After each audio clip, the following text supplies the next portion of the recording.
அனைவருக்கும் வணக்கம். நான் உங்கள் கேஎஸ்ஆர் பேசுகிறேன். குருவே சரணம், குருவே சரணம், குருவே சரணம். இவ்வுலகில் இருக்கும் அனைத்து மகான்கள், சித்தர்கள், மகரிஷிகள், முனிவர்கள், சாதுக்கள், தேவர்கள், தேவதைகள் அனைவருடைய பாத திருவடியை வணங்கி இந்த வீடியோவை நான் உங்களுக்கு சமர்ப்பிக்கிறேன். நம்ம இன்றைக்கி இந்த வீடியோவில் என்ன பார்க்க போகிறோம்னா, இருவினை. நம்ம உலகமே இருவினையால் நிரம்பி இருக்குது. இருவினை என்றால் என்ன? இருவினை என்பது எதிர்மறை.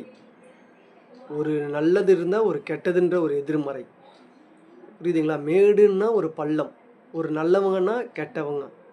அதே மாதிரி ஒரு ஆண், ஒரு பெண். இவ்வுலகமே ஒரு இருவினையால் சூழப்பட்டுள்ளது. இந்த இருவினை இல்லைன்னா இந்த உலகமே இயங்காது. அது நல்லதாகவும் இருக்கும், கெட்டதாகவும் இருக்கும். இந்த இருவினையை நம்ம உணர்ந்து அதை பழகிக்கணும்னா இவ்வுலகில் நம்ம கடவுளை அடைய என்ன வழின்னு சொல்லிட்டு நம்ம எளிமையாக தெரிஞ்சிக்க முடியும். இந்த இருவினையில் நம்ம எதை எடுத்துக்கணும் அப்படின்ட்டு முடிவு பண்ணுறது நம்ம தான். ஏன் சொல்கிறேன்னா, உயர்ந்தவன் இருப்பான், தாழ்ந்தவன் இருப்பான், உயரமானவன் இருப்பான், குள்ளமானவன் இருப்பான், ஆண் இருக்குது, பெண் இருக்குது, மேடு இருக்குது, பள்ளம் இருக்குது, மலை இருக்குது, பள்ளம் இருக்குது, ஏரி இருக்குது, கடல் நீர் இருக்குது. இந்த மாதிரி எல்லாத்துக்குமே ஒரு எதிர்வினை உண்டு. அதே போல் நல்ல கடவுளும் இருக்காங்க, கெட்ட கடவுளும் இருக்காங்க. சரிங்களா? இந்த நல்லதை கும்பிட்றவங்க சித்தர்கள், மகரிஷிகள், மகான்கள் எல்லாமே அவங்க நல்ல கடவுளை உணர்ந்து அதை போய் அடைஞ்சாங்க. இந்த பில்லி சூனியம் வைக்கிறவங்க, ஏவல் பண்ணுறவங்க, அதே மாதிரி மாந்திரீகம் பண்ணுறவங்க எல்லாமே கெட்ட கடவுள். கெட்ட கடவுளில் அவங்க வசீகம் பண்ணி அவங்க அதை செஞ்சாங்கன்னா அது அவங்களுக்கு பலன் கிடைக்குது.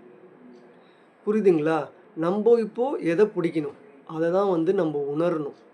நம்ம நல்லதை பிடிச்சிக்கிட்டு நம்ம மென்மேலும் மேலே போகிறதுக்கு நம்ம தான் கஷ்டப்பட்டு உழைக்கணும்.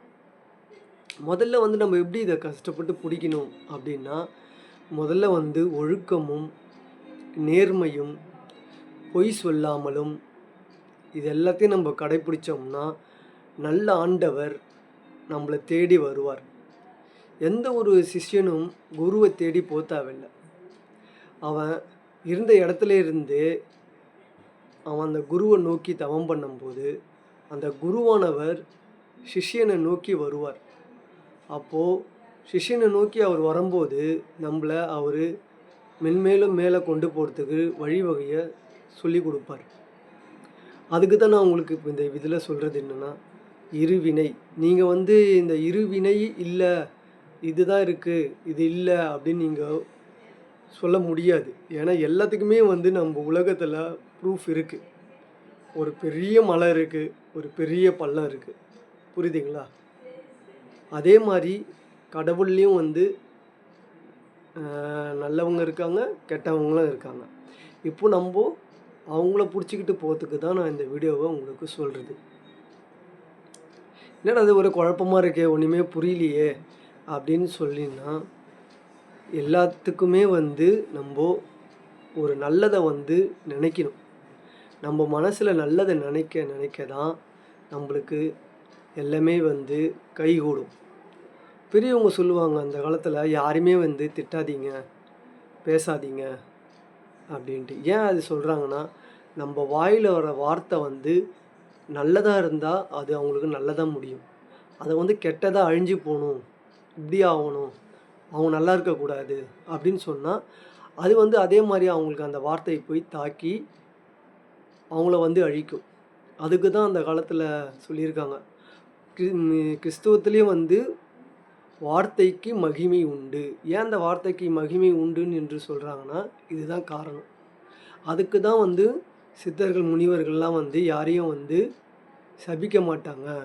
அப்படி அவங்க சபிச்சாங்கன்னா அது கண்டிப்பாக நிறைவேறும் அப்படின்னு சொல்லிட்டு சொல்கிறது.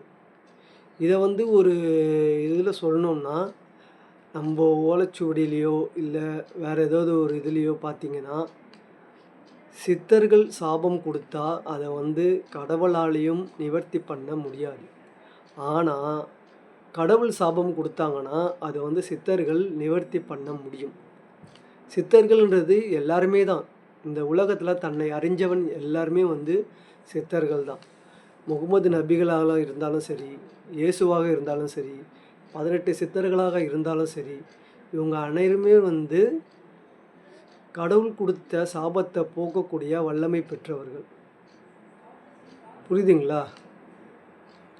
இதை உணர்ந்து நம்ம செயல்பட்டோம்னா நம்ம ஆன்மீகத்தில் மேலும் மேலும் வந்து முன்னேற முடியும். நான் அந்த குருக்கிட்ட போகிறேன், நான் இந்த குருக்கிட்ட போகிறேன் அப்படின்னு சொல்லி அவங்க வந்து உங்கள்கிட்ட ஒரு 20,000 கொடு, 30,000 கொடு, 1,00,000 கொடு, நான் உனக்கு இந்த இது செய்கிறேன், உனக்கு அந்த இது பண்ணுறேன் அப்படின்லாம் எந்த ஒரு குருவும் சொல்ல மாட்டார். ஒரு குருவானவர் ஒரு சீடனை தேர்ந்தெடுக்கிறதுக்கு 12 வருடங்கள் ஆகும். 12 வருடங்கள் அவர் கூடவே இருந்து அவன் என்ன பண்ணுறான், ஏது பண்ணுறான் எல்லாத்தையும் கணிச்சு இவனுக்கு வந்து உபதேசம் பண்ணலாமா வேண்டாவா அப்படின்னு சொல்கிறதுக்காக தான் இந்த 12 வருடங்கள் அந்த சீடரை வந்து சோதிப்பார். சரிங்களா? இதே தான் வந்து கிறிஸ்தவ மதத்தில் ஃபாதர் ஆகிறதுக்கு 14 வருஷம் அவங்க வந்து படிக்கணும். சன்னியாசியாக இருந்து படிக்கணும்.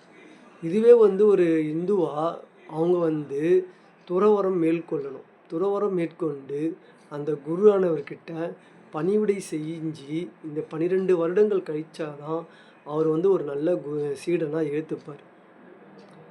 புரியுதுங்களா? அதனால் இந்த எதிர்வினை இருக்குன்னு நீங்கள் ஞாபகம் வச்சுக்கிட்டு நல்லதையே நினைக்கணுன்றதுக்காக தான் இந்த வீடியோ நான் உங்களுக்கு பகிர்றேன். நல்லதையே நினைப்போம், நல்லதே நடக்கும். வாழ்க வளமுடன்.